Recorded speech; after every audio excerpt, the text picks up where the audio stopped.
Patapos na ang araw ng mga puso, ang flowers, pang all year round ang mga benepisyo.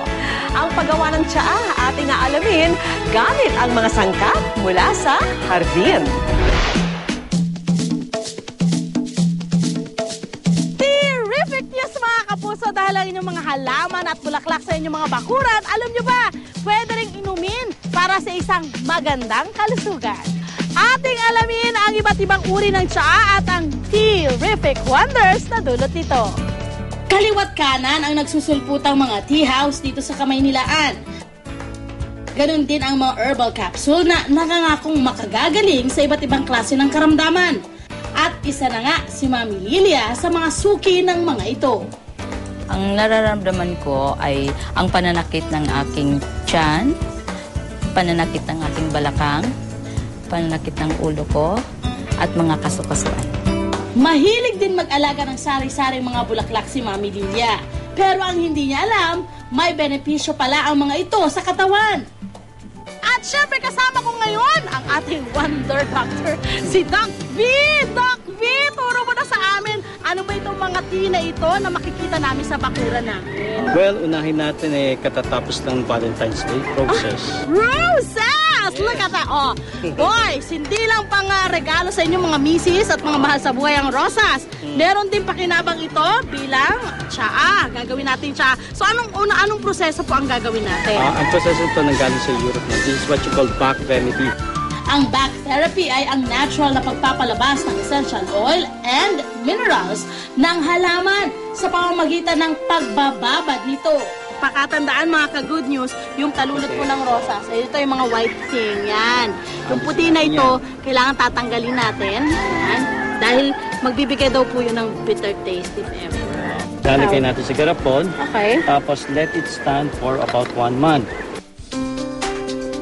Mainam daw ang rose tea sa mga may problema sa blood circulation. Epektibo rin daw ito sa mga laging nanghihina, nangangalay at pati na rin sa mga may diabetes. Mayaman kasi ang rose petals sa vitamin C, carotene, vitamin B at vitamin K. Amazing! Itong mga halaman nito, makikita nyo lang po sa bakuran nyo. Hindi nyo na kailangan pumunta sa kung saan-saan. Nasa bakuran nyo lang, hindi nyo alam. Ito na, okay, next po natin. Susunod natin could be your gumamela. Another trivia! Alam nyo ba na ang tea ang pambansang inumin ng England noong 1800s? At sa sobrang pagkahilig nila dito, eto ang naging dahilan para sakupin nila ang Hong Kong at sumiklab ang gera sa pagitan ng England at China. O ha? San ka pa? Sa paggawa naman ng gumamela tea, mainam daw na patuyuin muna ito sa pamamagitan ng pagbibilad sa araw o pwede rin through air drying. Gaano katagal po bago mag-dry? Depende kung sa moisture na content na wala, it can take only about 15 days. Actually, within 1 week, pwede na. Dry na siya. Definitely kapag dried, mas maganda, pinapakuluan. Bakit sir? Bakit Kasi para mas ma-extract yung moisture, yung substance na kailangan. Na mula doon sa gomamela. Yes. Ang gomamela tea, mayaman daw sa vitamin C at mainam para sa infections. Sa katunayan, karaniwan daw itong inirerekomenda sa mga may urinary tract infection o UTI, isang klase ng impeksyon sa daluyan ng ating ihi.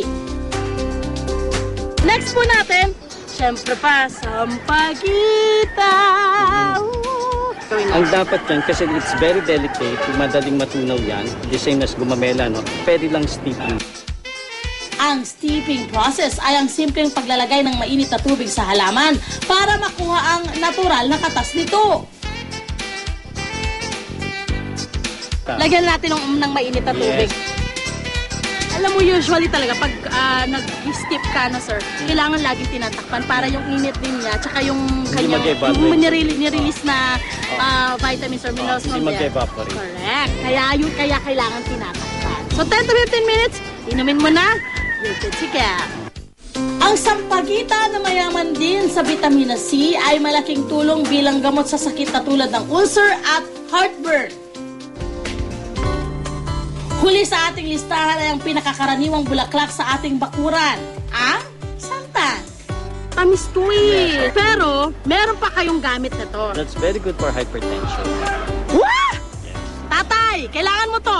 Anong gagawin naman nito, sir? Ito pwede itong i-boil. Pwede Boiled Oh, to. kasi, Fresh. yes, oh. Okay. Kasi you have to consider, kapag masyadong delicate yung flour, hindi siya binoboil. Dapat steeping will be enough, no? At dahil medyo may katigasan ng bulaklak ng santan, mainam daw itong pakuluan para makuha ang katas nito. So, gaano katagal mo siya pong pakukuluan? Normally, it's just between 10 to 15 minutes. Basta 10 to 15 minutes. And then, yung sabaw na nito or yung tea na nakuha from here, pwede mo na siya. Pwede. At para mas sumarap ang inyong mga tsaa, lagyan lang ito ng kalamansi, asukal, o ang herb na lemon balm. Pero mga ka-good news, may paalala si Doc sa paggamit ng mga bulaklak na ito.